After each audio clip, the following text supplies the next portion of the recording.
barrel twist rate. What is it, and how do I figure out what my barrel has for a twist rate? Stick around, I'll show you how.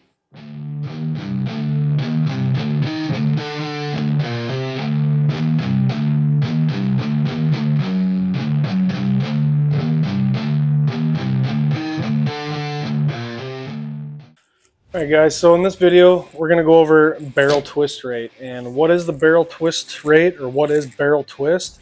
Quite simply put, it's the number of inches it takes for the bullet in your rifle to make one full revolution. So for example, a 1 in 8 barrel twist means it takes that bullet 8 inches to make one full revolution.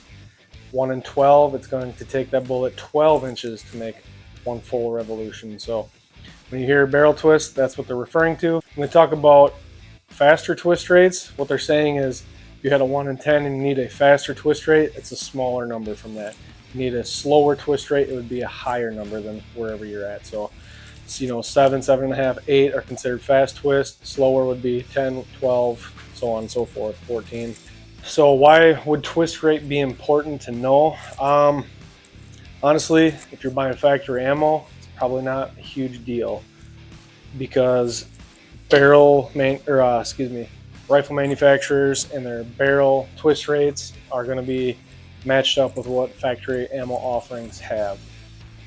Where it comes into play is hand loaders, guys that are trying to get a little bit more out of their cartridge, trying to get those heavier, higher BC bullets shooting out of their rifles that aren't exactly designed for it. So the heavier, longer bullet you need, generally you need a faster twist rate. So a 1 in 8, 1 in 8.5, something like that. Every caliber and every gun is different. Barrel length comes into play as well.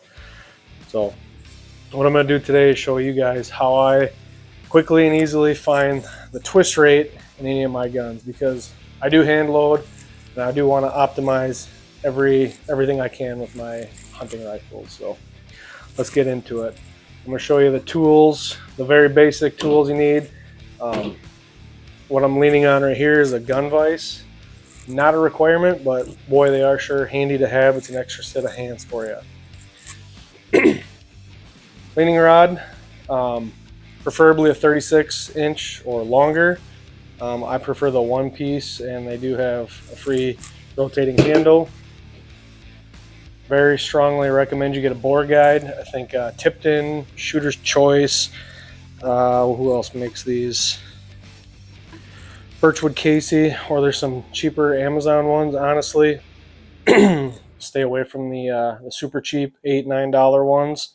Don't make the mistake I did. The threads came in all marred up. I had to drill a hole and tap new threads myself, and it was actually a little bit too long. It's just not a great fit. So Shooter's Choice, I'm sure, or Tipton or Birchwood Casey or any other brand name, I'm sure they have it figured out and a lot better. I got a universal one, so it comes with different tips.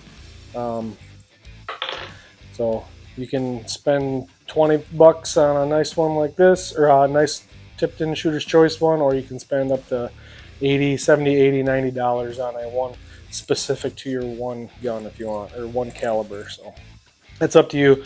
Either way, I'd recommend getting one. You're going to need a jag for the caliber of rifle you have, a cleaning patch, measuring tape, and some sort of tape.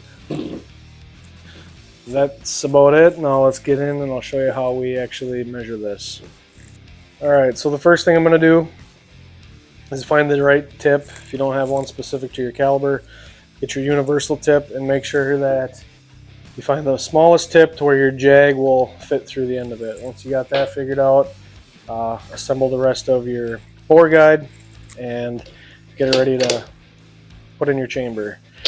So this gun is clear. Remove your bolt, however your bolt assembly comes apart. Put in your bore guide. You don't really have to rotate your little sight port up, but I do. Next, get your cleaning rod. Put your jag on the end. I prefer a jag and not a brush for this. Cleaning patch, if you want to put a little oil on it and just oil your gun, now's a good time to do it. we go. Okay. What I'm gonna stick that in there.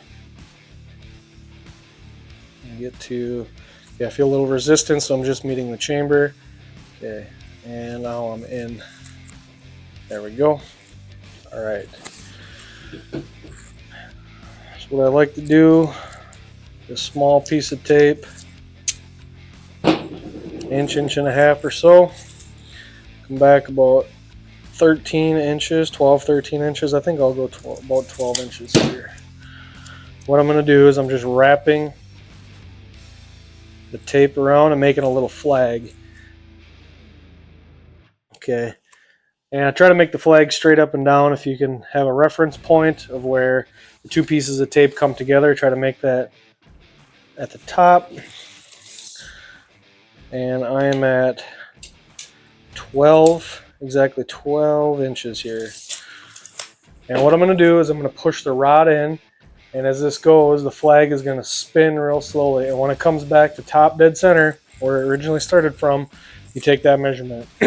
So I'm at 12. If I get down to 8, or sorry, get down to 4, subtract 4 from 12, I'm at 8. I'm at a 1 and 8 twist. So we'll just see what we got here.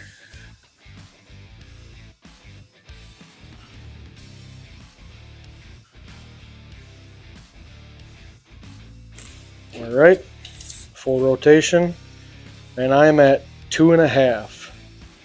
So 12 minus 2.5, I'm at 9.5. So I have a 1 and 9.5 barrel twist rate on my barrel.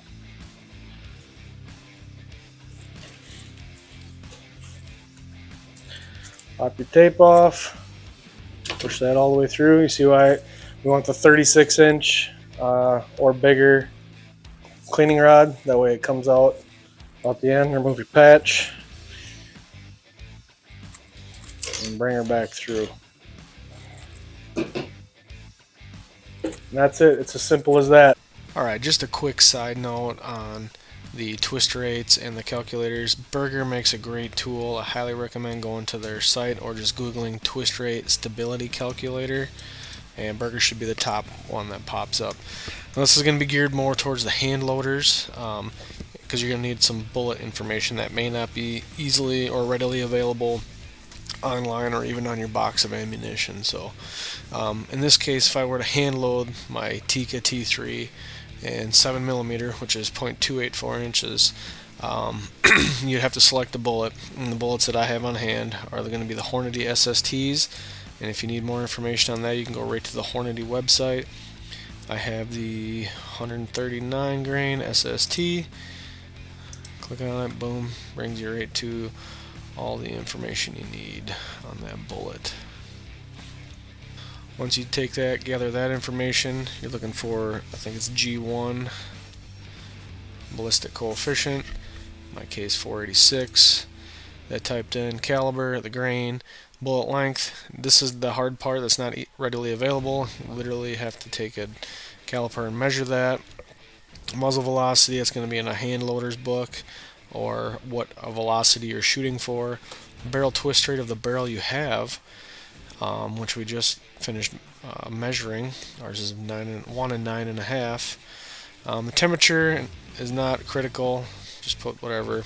It's below 0 today, so I'm not going to put below 0, but we're shooting this in the summertime right around 50 degrees, 50, 60 degrees in my altitude where I'm going to be hunting. Calculate stability. Okay, this gives you a SG number of 182. Basically anything less than a 1, no good. The bullet's unstable. You either need a faster twist rate or need to change the bullet altogether. 1 to 1.5, yeah, okay. Ideally you want to be over 1.5, and in this case we would be over that at 1.82. So just a quick little tip. Berger has a great website. They have great products and great tools free to use. So anyway, let's get back to it. So now I know I can take that in my notes for when I start doing my hand loads or load development. My Tikka chambered in 7mm 08 is a 1 and 9.5 barrel twist. Alright guys, thanks for checking out the video. Just a quick one on barrel twists. So hopefully you learned a thing or two, and we'll catch you guys on the next one.